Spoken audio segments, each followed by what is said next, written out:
Bridge River and the Bridge River Valley. They call that in our language, land of plenty.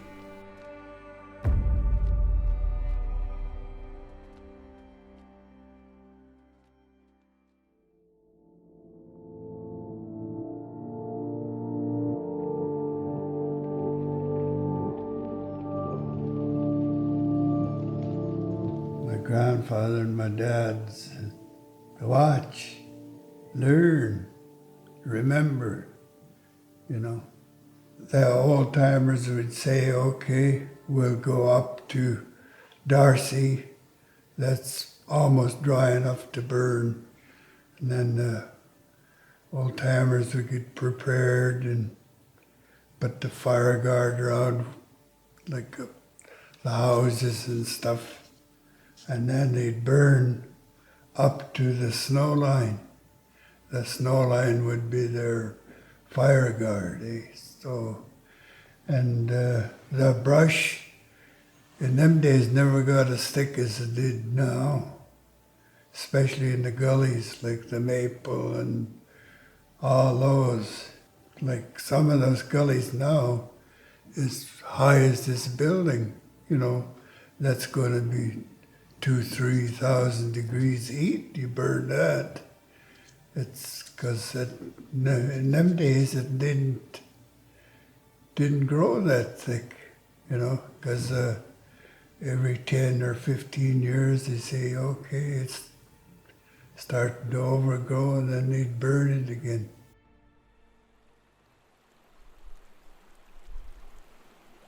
As time goes by and people aren't educated and versed in the benefits of fire and why we really need it and all that, that slowly got lost, and the expertise got lost to do the prescribed burning. And so, yeah, you compound all that and it almost went away, right? So I know my whole career, I've been passionate about the use of prescribed fire and all the good reasons for it. When you hear the word ecosystem restoration, it's simply an objective and how to achieve it through prescribed fire.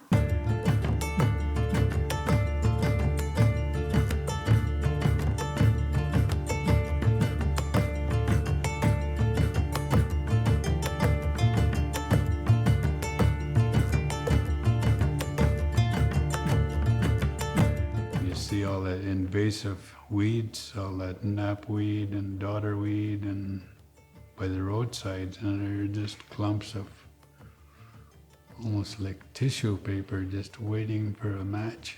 Talking to the elders and gaining their knowledge and what they want to see and why they did things the way they were, that all forms that prescription part prior to the burn plan. A fire that's not prescribed right, it's going to wreck it instead of fix it. When fire goes through and you come back a couple of weeks later or something, then you see those little green stems coming up. You got it right properly. But if it burns down towards the roots, kills it, then you got to wait 5-6 years for that to grow.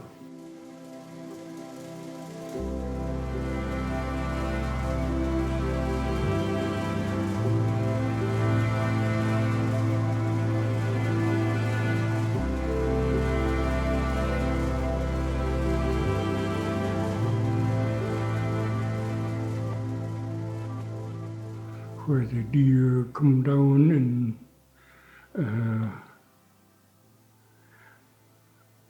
graze in winter.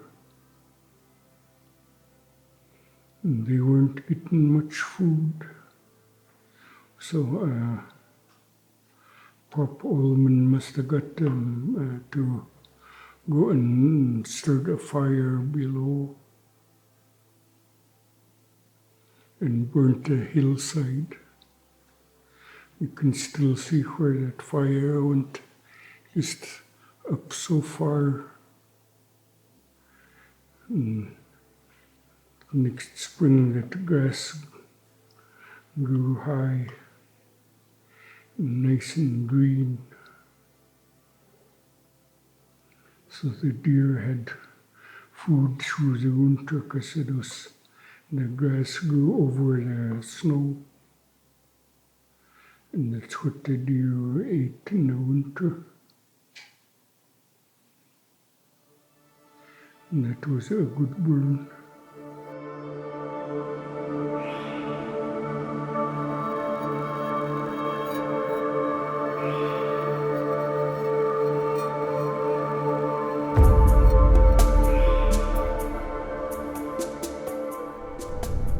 There's a lot of learning to be done on BC Wildfire's part too, right? Because for years they've been trained to put fire out, right?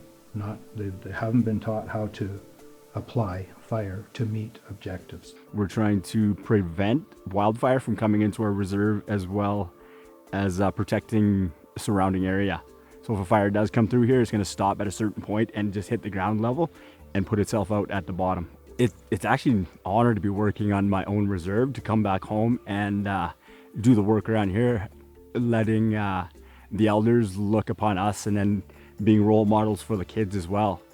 The project that we're involved in right now, like the community is getting more involved. Actually, they are more aware of the burns that we're doing now, and it opens up people's eyes for that it should be done, and the management that has to be done for it, because there's so much fuel loading nowadays. And I'm glad that our band is actually one of the bands that like to burn and will burn on their land. Not too many bands do that nowadays, actually. So we're trying to push forward so that with involving FNESS, that they'll help bring other communities to realize what they can do.